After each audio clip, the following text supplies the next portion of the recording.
Hello, 405. Welcome to Lab 9, Introduction to Exercise Prescription. So for today's lab, the main objective is to learn the ACSM guidelines to prescribe exercise, and more specifically, cardiovascular fitness, resistance training, and we're going to go over some recommendations for body composition goal setting, so that we can do our exercise prescription and also create our health and fitness goals for your client and for your lab partner. Another objective too is to work on your lab project. So this will set the next 2 weeks for lab 9, lab 10 will set you up for success for your lab project in creating cardiorespiratory fitness goals, musculoskeletal fitness goals, and body composition. Those are the main three that we're going to be focusing on for today's lab and also for the lab project. So this is the overview of the physical fitness tests that we have done throughout the semester and the skill versus the health-related fitness assessments. The health-related being the cardiorespiratory fitness, body composition, musculoskeletal fitness, muscular strength, endurance, power, flexibility, and we just recently performed all the skill-related fitness tests for agility, balance and stability, coordination, speed, and reaction time. So now that we have collected, now that we have performed all the exercise tests and we have collected all that data, now we're going to look at the results and see where our client or lab partner is excelling at and where we need to improve on, focusing on those things and creating our exercise program. So exercise prescription, or XRX, that's the process of designing a regimen of physical activity in a systematic and individualized manner, right? Systematic and individualized.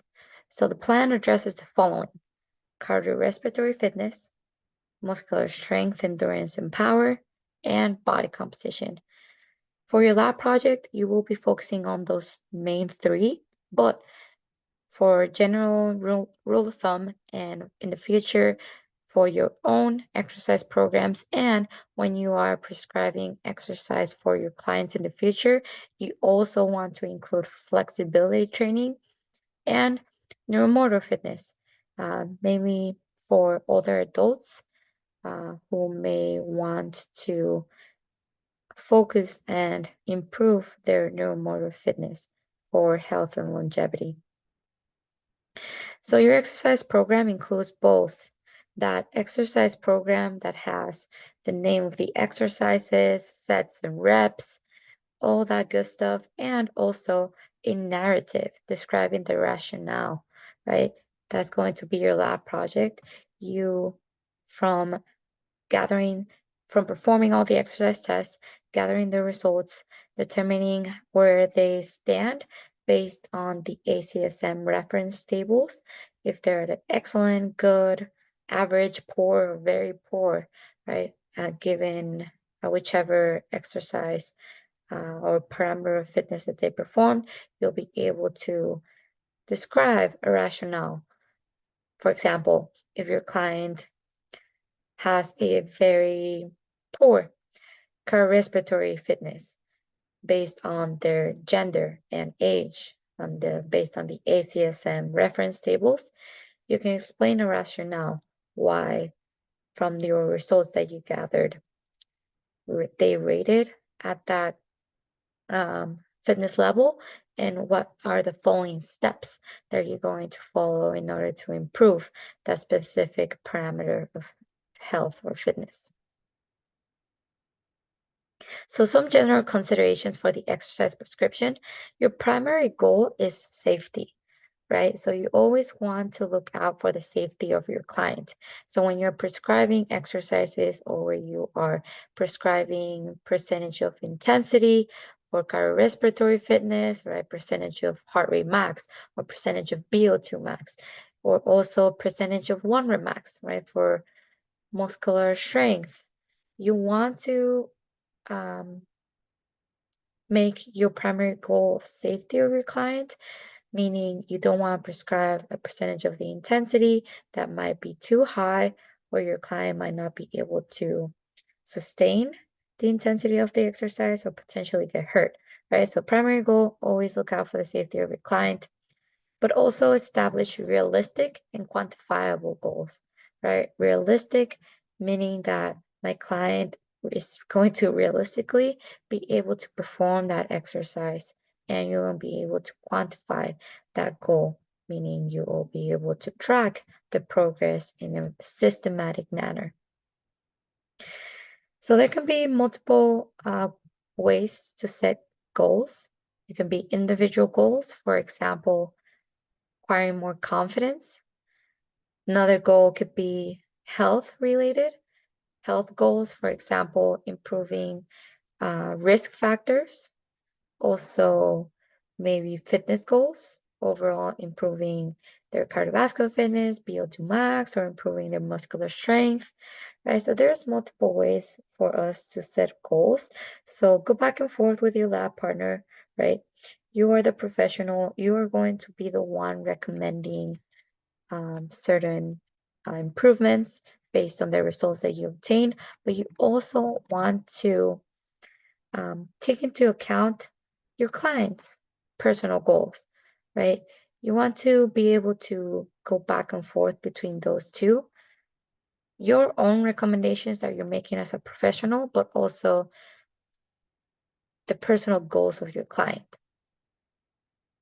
So your exercise prescription should be individualized, right? Based on those two things, based on their physical ability and skills, their current level of fitness, their health history and current status, their own personal schedule, right? If they want to train in the mornings, late at night, whatever fits with their schedule. Also the physical and social environment, and also access to available equipment and facilities. So you want to take all those things into account when you're creating your exercise prescription, right? Individualized to that person. So you increase their accountability, and you're able to follow through with the exercise program, right? You can make your client accountable to their health and fitness goals, and realistic, attainable. You want to make them attainable and inspire your client to follow through with the exercise program. Some general recommendations for exercise prescription include a variety of exercises beyond activities performed as part of daily living, right? Recommend reduction in sedentary activities for both physically active and inactive individuals. Ensure sufficient cardiovascular fitness at base of program, so we can build a good foundation for fitness, right? We improve their overall fitness, and so that in the future they can either perform more volume of exercise. Include loading exercises, weight bearing, and resistance for bone health and muscular fitness. And also incorporate flexibility and neuromuscular skills to round out overall health. So for the goal setting, you want to focus on risk factors and weaknesses first and strength second, right? This is very straightforward. You want to improve where they maybe performed poorly on, and also improving risk factors. For example, if they're at a very high body fat percentage and they're at a higher risk for obesity related diseases, then you might want to improve their body composition too and make that a primary goal, and then focus on strengths. Make goals specific to the client. Of course, you want to make this individualized as much as possible, creating SMART goals. Quantify the goals, right? Put some values in there so you can track their progress over time, and that you ensure that the exercise program is uh, like working towards their goals. Like for example, if my client's goal is to improve their upper body muscular strength, and over time, I track how many push-ups they do based on the push-up test, and I see that over time they're not improving their upper body muscular strength, then since I've quantified, right, the goal and I've been tracking their progress, I can see where I can make modifications on my exercise program so that I can improve their upper body muscular strength. A general rule of thumb is targeting a one level of improvement in each area of fitness, right? So this is what we're going to do for your lab project and for your lab partners, and also in the future, right? Create this for your clients.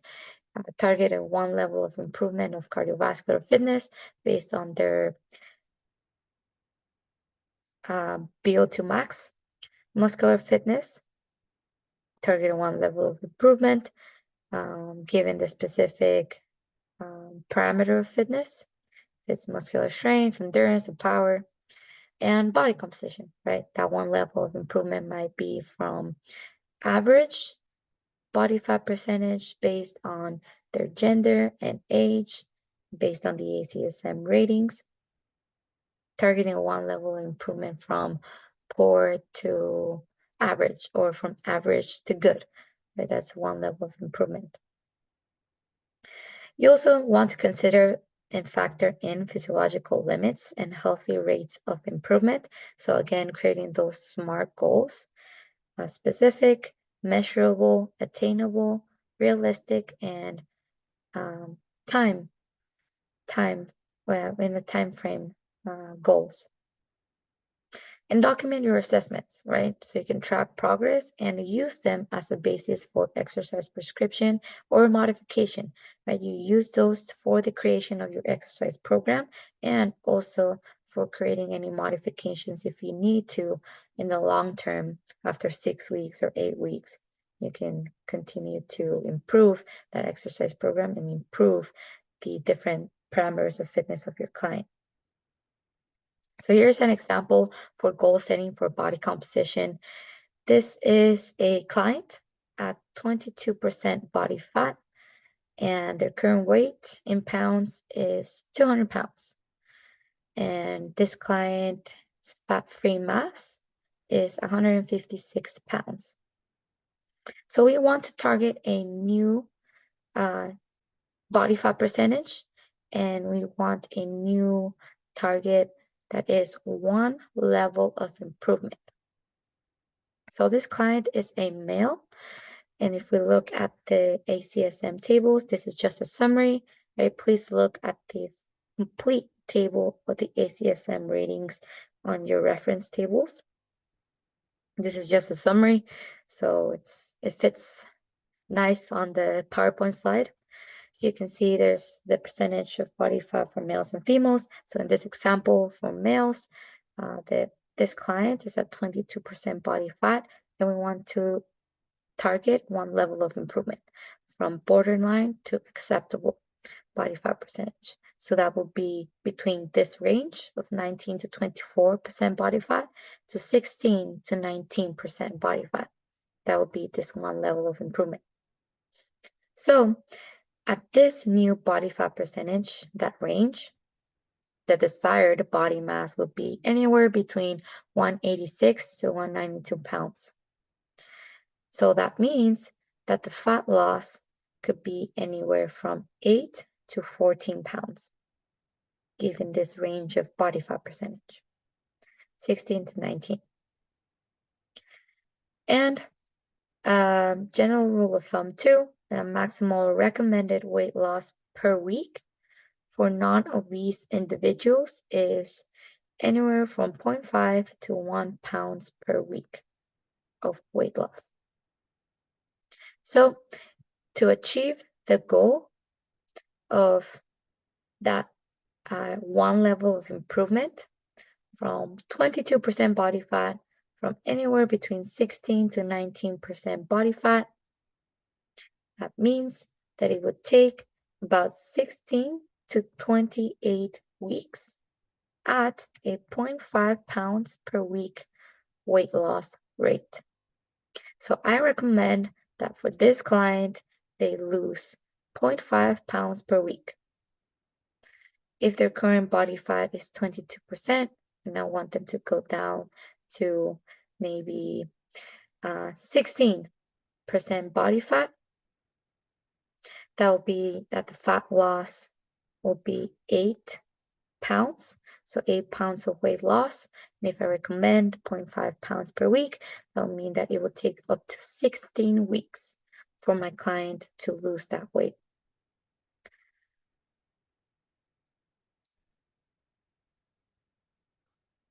So there's a couple of things that I want to highlight from this. Number one is that's very important that you do that one level of improvement for body fat percentage, right? I don't want to make the goal setting for body composition too broad or too big of a gap, because then it would mean that, to achieve that goal, it would take a very much longer, right? And I want to create smart goals, um, measurable, attainable goals that will encourage my client to pursue those goals and those changes. If I create a goal that's too big, I might overwhelm my client and I might decrease the accountability of my client to stick to the exercise program or stick to the dietary changes, right? So I want to be mindful about that, creating goals that are time bound and maybe shorter so I can ensure the accountability of my client, that they will follow through with the exercise program, and so that I can move up the ladder, right, slowly from achieving one goal that's short, attainable. I reach that goal and then I move up the ladder and I keep improving body fat percentage in this case. I don't want to create that big of a goal. For instance, 28 weeks, if I tell my client it'll take up to 28 weeks to lose those 14 pounds, anything can happen in 28 weeks, right? And this is a very long time. So I might discourage my client. I don't want that. I want to empower my client to know that it is achievable, right? It's attainable. They'll be able to stick with the exercise program. So keep that in mind. So furthermore, a goal setting for body composition. These are some recommendations. These are not perfect, right? Please take these and use them with caution, and don't take these as like rule of thumb, because there's so many things that we need to take into account when we are using these recommendations for our clients. We need to take into account a lot of things like their current physical activity level, their fitness level, their dietary habits, what their current daily energy intake is, right? And total daily energy expenditure. And we also want to take into account like environmental factors like stressors, activity,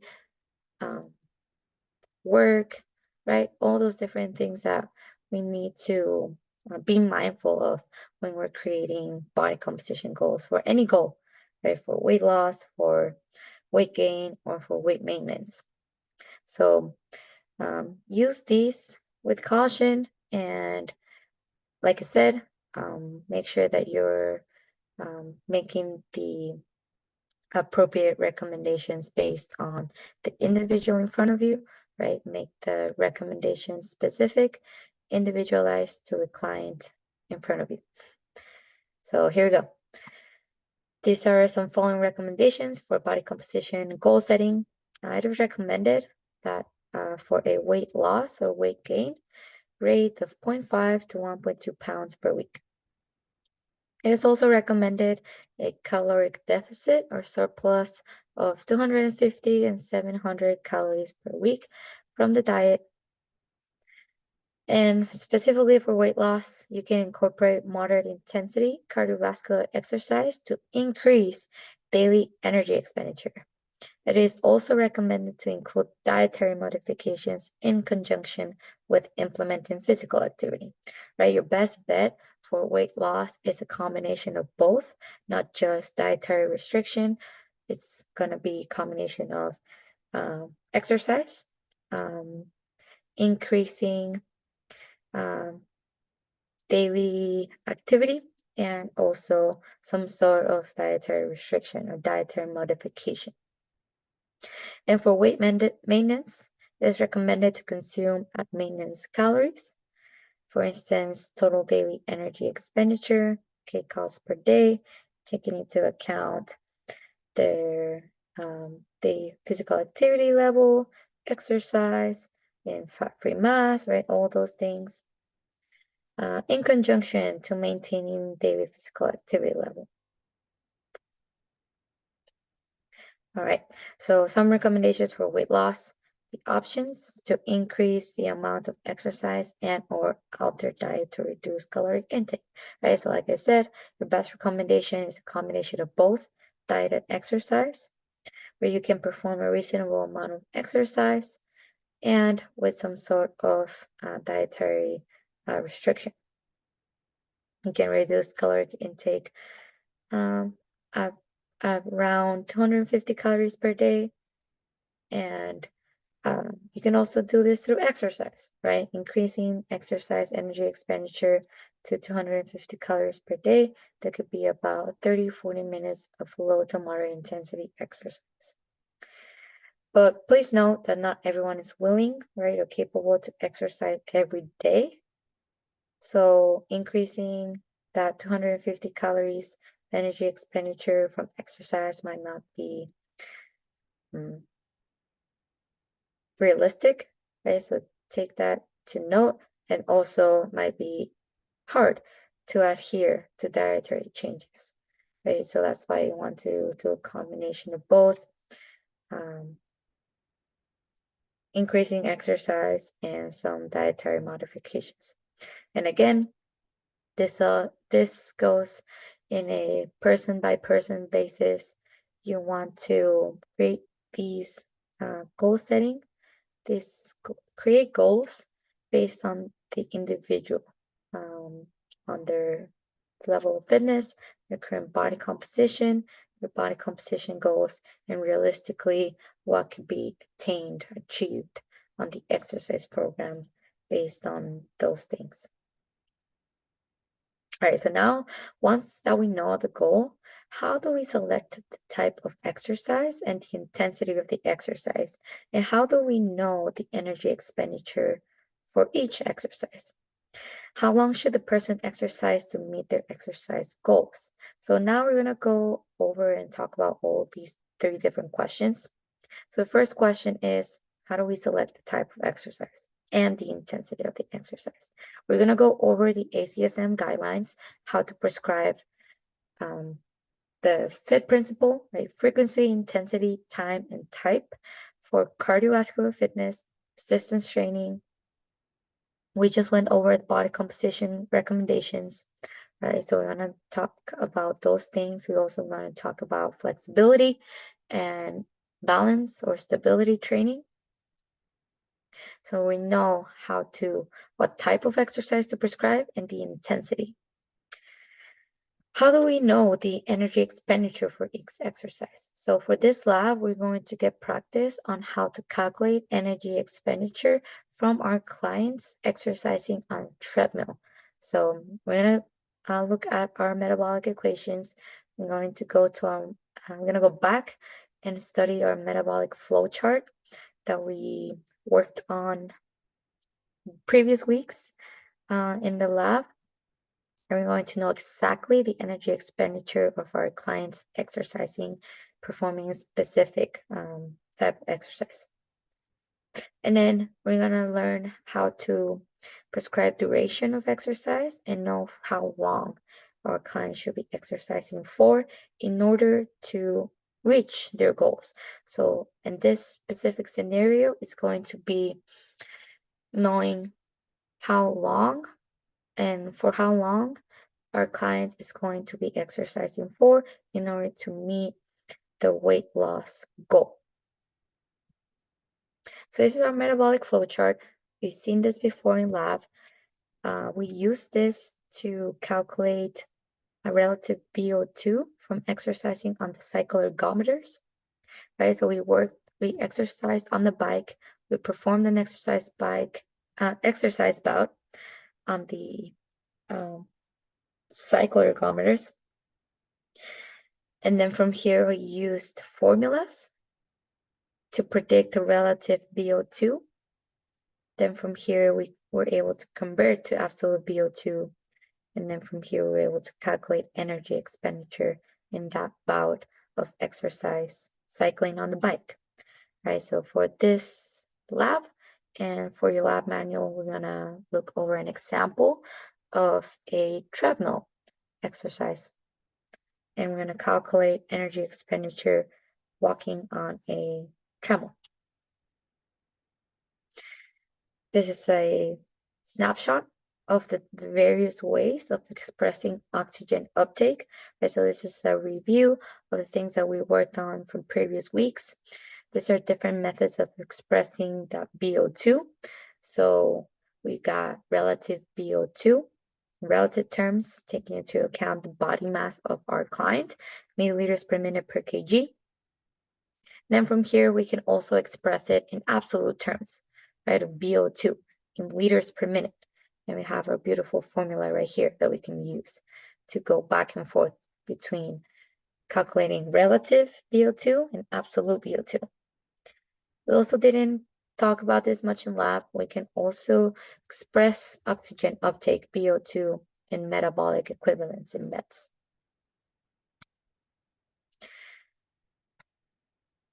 Still looking at our metabolic flow chart, this is the energy expenditure and VO2, that relationship between those two. So from, for instance, calculating relative VO2 and converting that to absolute terms of VO2 in liters per minute, we're able to calculate the energy expenditure, calories per minute, which is this formula right here, where energy expenditure equals that VO2 in absolute terms in liters per minute times 5. And the exercise volume is going to be that total energy, total calories expended in that exercise bout. That could be equals energy expenditure times the time, the duration of the exercise, and total time, right? That would be exercise volume. In minutes, that could be equal to energy calories divided by energy expenditure, calories per minute.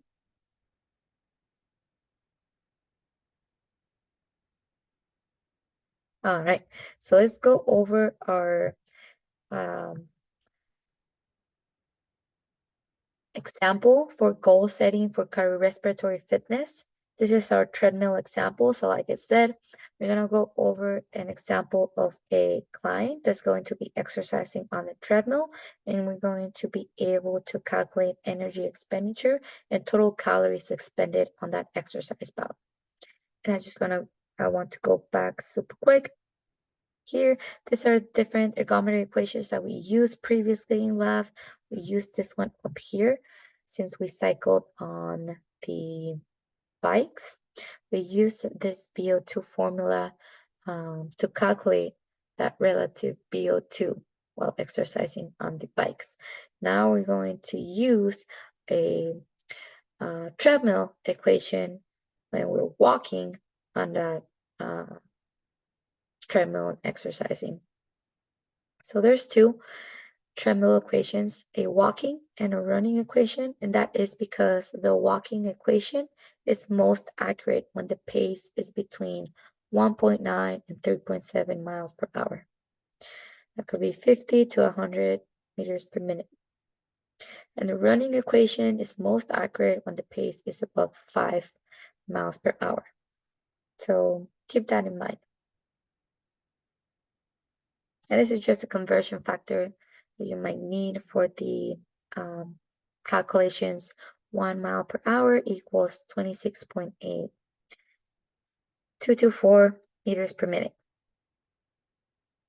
All right, so some tips for solving metabolic problems. Write down everything that you know, right? And check units and convert those units if necessary, right? Like miles per hour to meters per minute. Find the start and end of the problem on the flow chart or the flow diagram and find the path. Right? So we have our metabolic flow chart. So please use it and follow through with the arrows so that you don't get lost and you can follow through with the calculations. Yep, write down the appropriate equations and solve each equation along the way.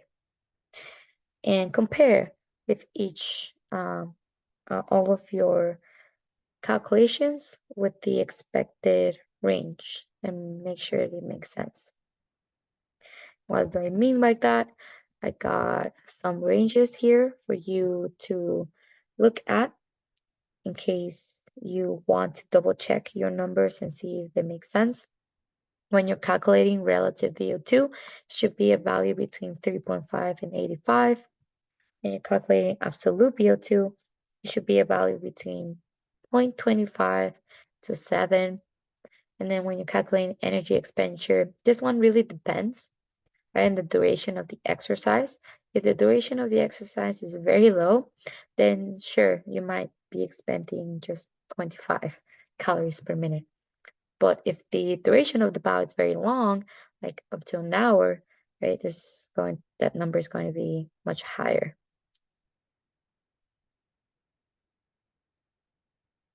All right, so this is the example. You need to calculate the oxygen cost, VO2, of a person whose body mass is 70 kilograms and is walking on a treadmill at 4 miles per hour on an 8% grade. Approximately how many calories were expended during this 20-minute training session? So if we're looking at our metabolic flow chart, we'll start here, right, on this treadmill, because the mode of exercise is walking on the treadmill. We're going to use our walking equation. Then from here, we're going to be able to use that to calculate relative VO2. And then from there, we're going to follow through our metabolic flow chart, convert to absolute VO2, then calculate energy expenditure, calories per minute, and know the total energy expended, calories, in that 20-minute training session. So here's the example. All right, like I said, we're going to use the treadmill walking equation. So it's this right here, but we need to convert the pace first, right? Since my client is walking at 4 miles per hour, I need to convert that to meters per minute first so I can use it on my treadmill walking equation. So I do that conversion and I get 107.2 meters per minute. Once I have the pace, now I can plug it into my VO2 treadmill walking equation. When I plug and chug, I use the pace, I use the grade. My client is walking at 8% grade on the treadmill, so I'm going to put that into the formula. I plug and chug, I do the math, and I get 29.66 milliliters per minute per kg. So that's the relative VO2 of my client walking on their treadmill. From there, I move through my metabolic flow chart and I need to convert to absolute VO2. So I use that equation for from relative to absolute VO2. I need the body mass of my client in kilograms. For this example, the body mass of my client is 70 kilograms. And for your lab, you're going to use your lab partner's body mass. So I plug and chug and I get 2.07 liters per minute. That's the absolute VO2 of my client walking on the treadmill. Then from there, I can calculate energy expenditure. That is that absolute VO2 times 5, 10.38 calories per minute. And since my client was exercising for 20 minutes, that would mean energy expenditure times 20. That would be the calories expended of my client walking on a treadmill at 4 miles per hour at an 8% grade. That's 207 calories. So if you got lost, don't worry. I have example calculations posted on Canvas that you can look at, follow through your math, and you can do that calculation for each other. Now let's talk about the ACSM guidelines for prescribing exercise. So these are your ACSM 11th edition guidelines. These are the aerobic exercise recommendations. This is the FIT principle we talked about briefly before in lab as well. Frequency, the ACSM recommends at least 3 days per week. For most adults, we can spread out the exercise sessions across 3 to 5 days per week. Right, it would be the best frequency for us to prescribe aerobic exercise. The intensity, you know that for moderate intensity exercise could be 40 to 59% heart rate reserve, and or you can prescribe vigorous intensity exercise, 60% up to 89% heart rate. Time, for most adults, they can accumulate anywhere from 30 to 60 minutes per day. Could be up to 150 minutes per week of moderate intensity exercise, or for vigorous intensity exercise, it could be 20 to 60 minutes per day, or up to 75 minutes per week. Or it can be a combination of both, right, throughout the week of moderate and vigorous intensity exercise. And the type, any aerobic exercise performed in a continuous or intermittent manner that involves major muscle groups is recommended for most adults.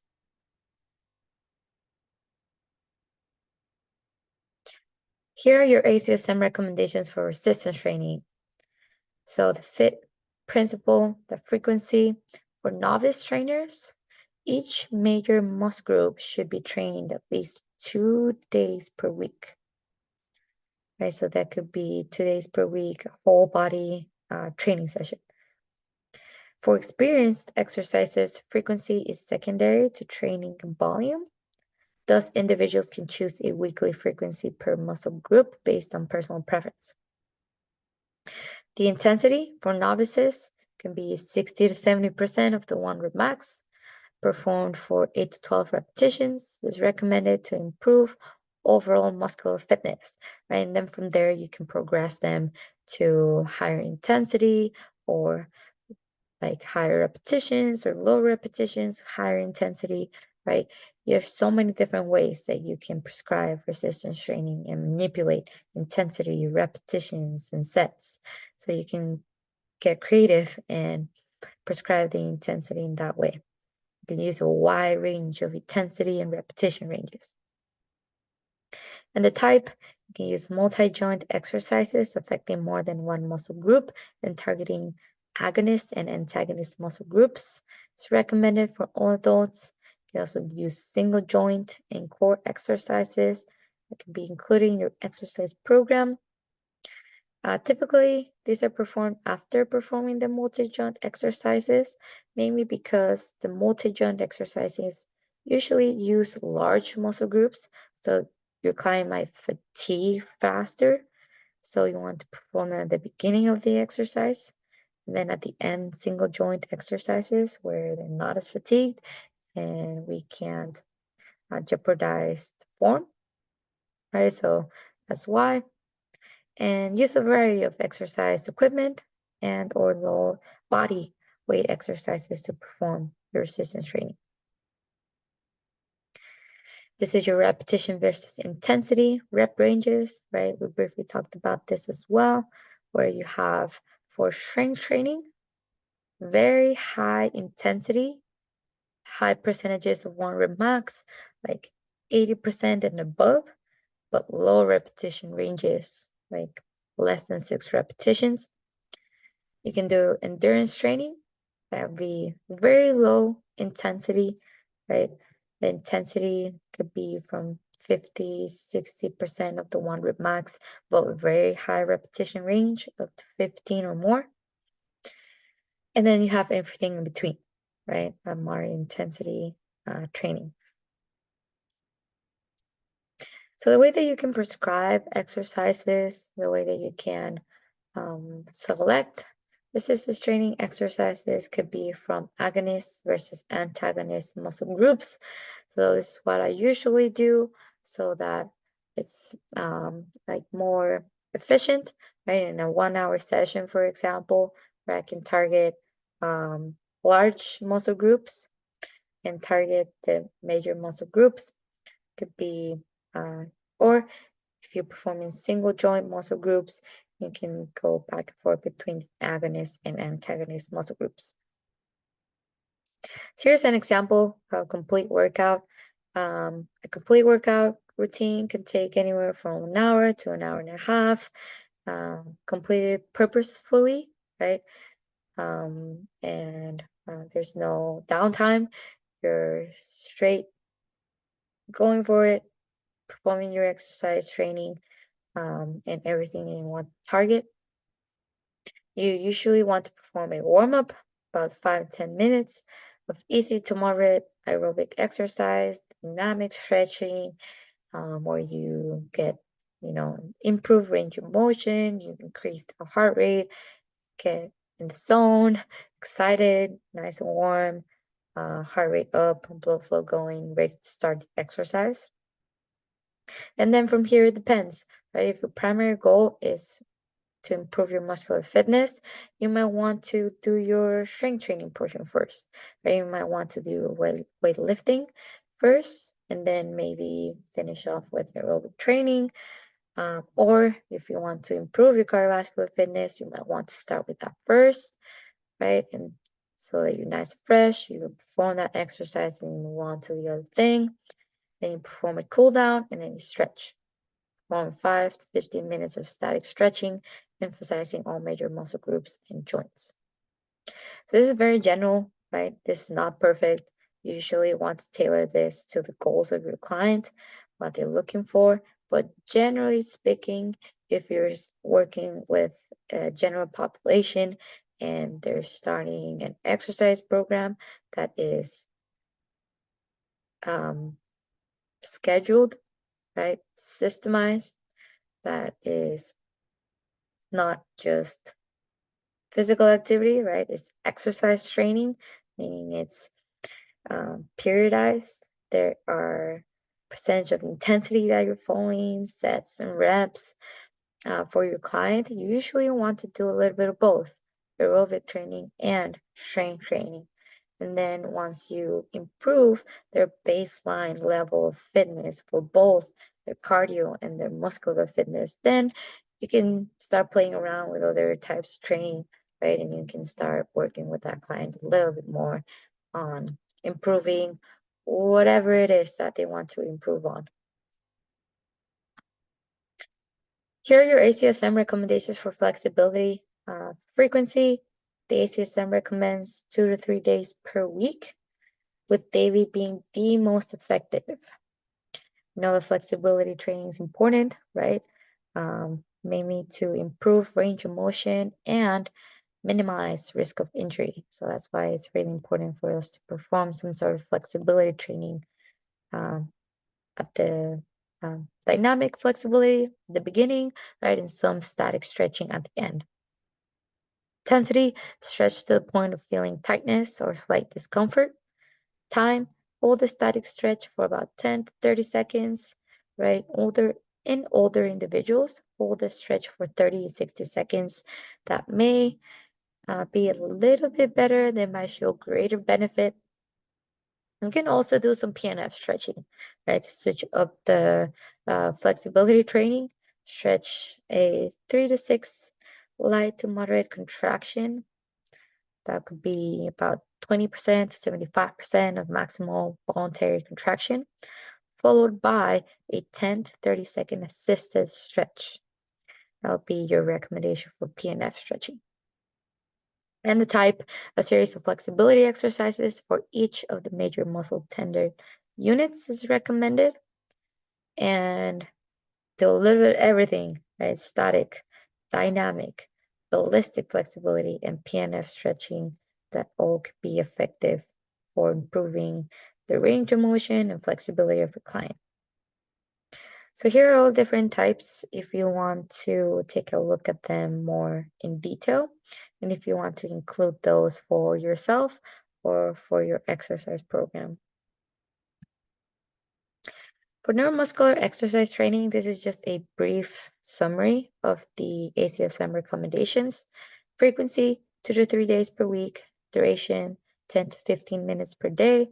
And types, exercises involving the motor skills of balance, agility, and coordination.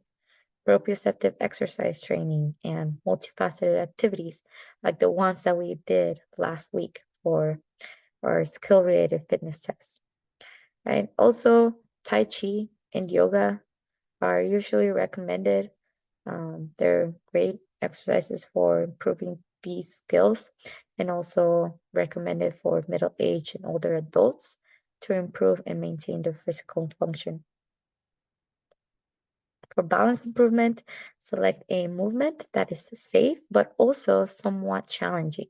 Right? So begin with static, bilateral, and stable surfaces, and then progress to dynamic, unilateral, and unstable surfaces. Use assistive devices early on. So it's, arm's reach in case they lose their balance, right? Or they lose their coordination, their focus, stability, then you don't put them at risk of falling or injuries, right? You keep them safe. And then progress them from there. Stress movements using multiple planes of motion, that's very important. And incorporate a multisensory approach. Utilize open areas, right? Again, to minimize risk of falling, decrease the risk of injury. And for your sets and repetitions, usually 2 or 3 sets, 15 to 30 repetitions or 10 of the exercises for 15 to 30 seconds for your the duration of that exercise. All right, so here's your lab manual. You're going to complete just the results sections and your goal setting for cardiorespiratory fitness, body composition, and resistance training. So complete the tables, right, and answer all the questions. And if you get lost in the calculations, don't worry. I posted example calculations on Canvas so you can follow. So that's it.